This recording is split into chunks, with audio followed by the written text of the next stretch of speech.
So getting back to John 3:16, for God so loved the world that he gave his only begotten. Oh, we didn't even look at that. Only begotten. What does that mean?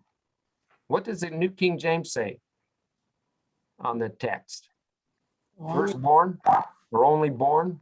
Only one. His only begotten. No, it does say only begotten. So that word in the Greek is monogenes. It means only one of a kind, the unique one. Jesus is the unique one. He's the only one of that kind. And that's why when we get to the cross, I was looking at a verse in Hosea that deals with this very subject this morning.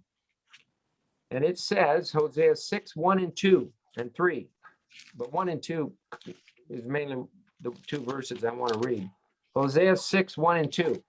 So it says, come and let us return unto the Lord, for he hath torn and he will heal us. He has smitten and he will bind us up. After 2 days will he revive us. In the third day he will raise us up, and we shall live in his sight. What is this talking about? About his death and resurrection. Absolutely. Bullseye, Elena. Hit it on the head. But his death from a corporate perspective. The prophet Hosea says, come, let us return, for he hath torn. The human race, the fallen nature of Jesus was torn. But we have a verse in Isaiah 53, by his stripes we are healed.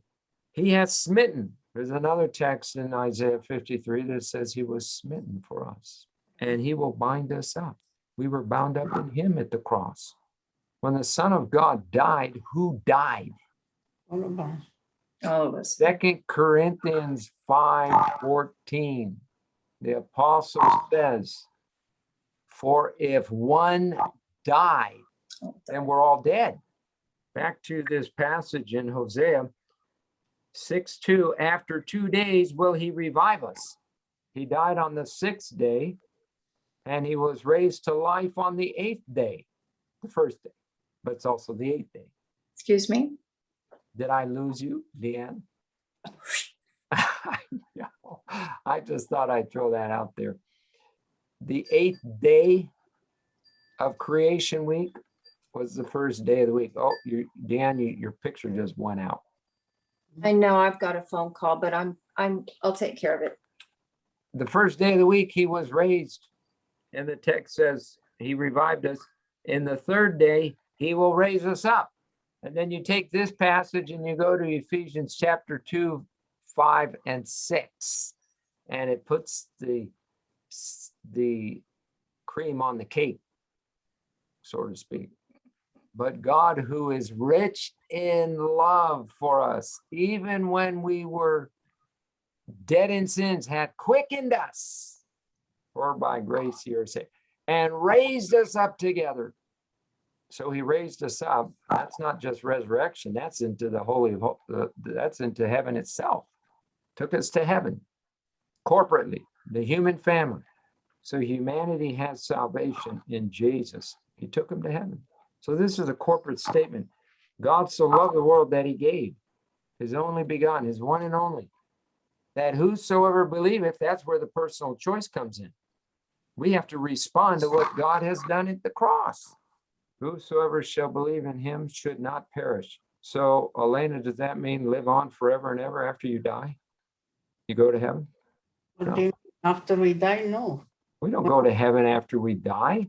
No, we come when we'll be resurrected when he comes. So the text perish means perish. It doesn't mean live on. That's a great verse, by the way, to help show support. The dead know not anything. Ecclesiastes 9:5. We don't go to heaven when we die.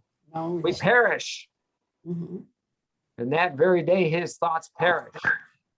So another good verse for the gospel is Romans 1:16. I'm not ashamed of the gospel of Christ. It is the power of God unto salvation. To who? All who believe. To everyone that believeth. That goes along with John 3:16. For therein, to the Jew first and also to the Greek, for therein is the righteousness of God revealed from faith to faith, from the faith of Jesus to our response of faith. So there you have two solid verses. And if you want a third witness, 1 Corinthians 15, 1 through 4.